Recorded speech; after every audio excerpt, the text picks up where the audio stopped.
மறுசீரமைப்பு விவகாரத்தில் தமிழக முதலமைச்சர் மாநில முதலமைச்சரை கூட்டி ஒரு கூட்டத்தை நடத்தினாரு. இது பாஜக மிகப்பெரிய ஒரு சவாலாக இருக்குது. நிச்சயமாக சவாலாக இல்லை, பாஜகவிற்கு இது நல்ல நிலையை ஏற்படுத்தி கொடுத்திருக்கிறது. ஏன்னா அவர்களின் பொய் முகம் வெளிப்பட்டு இருக்கிறது. தெளிவாக மரியாதைக்குரிய உள்துறை அமைச்சர் இடங்களின் இடம் குறையப்படாதுன்னு சொன்ன பிறமும் ஏன் இப்படி மீட்டிங் நடத்துறாங்க? அப்பனா தமிழ்நாட்டில் உள்ள எல்லா குற்றத்தையும் மறைக்கிறதுக்கு மீட்டிங் நடத்துறாங்கன்னு மக்களுக்கு நன்றாக தெரிந்து விட்டது. அங்கே ரேவந்த் ரெட்டி மீட்டிங் நடத்துறாரு, தெலுங்கானாவில் காங்கிரஸ் ஒளிந்து கொண்டு இருக்கிறது. அப்போ அங்கே நடத்துறாங்க. யாரெல்லாம் தோல்வி அடைந்து கொண்டு இருக்கிறார்களோ அவர்கள் இந்த கூட்டத்தை நடத்தி கொண்டிருக்கிறார்கள், மக்களுக்கு தெளிவாக தெரிகிறது. அதனால எங்களுக்கு தான் இது பலமாக இருக்கிறதே தவிர ஸ்டாலின் அவர்களுக்கு பலவீனமாக இருக்கிறது என்பதை நான் தெரிவித்துக் கொள்கிறேன். மீண்டும் மாநில தலைவர் போட்டிக்கு வருவதற்கான வாய்ப்பு இருக்குதா? நீங்க எப்ப டெல்லி பயணம் மேற்கொள்றீங்க? டெல்லி பயணம்னு எல்லாரும் டெல்லி போகிறோம். என்னையும் டெல்லி போயிட்டு அடுத்த நாள் கேள்வி, தமிழிசையும் டெல்லி போனார்கள். நான் அங்கே போய் யாராவது பேஷண்ட் பார்க்க போயிருப்பேன். உடனே நீங்கள் அதுக்கு ஒரு கதை கட்டுவீங்க. அதுக்காகவே நான் டெல்லி போகலப்பா. எல்லாரும் நேற்று டெல்லி போனாங்க, அதுக்காகவே போகல.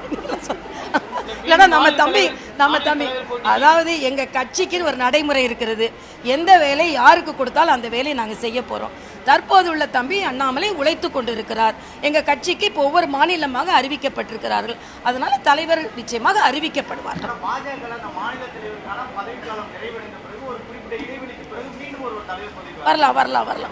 வரலாம் 6 வருஷம் இருந்துட்டா கூட இடைவேளைக்கு அப்புறம் வரலாம்.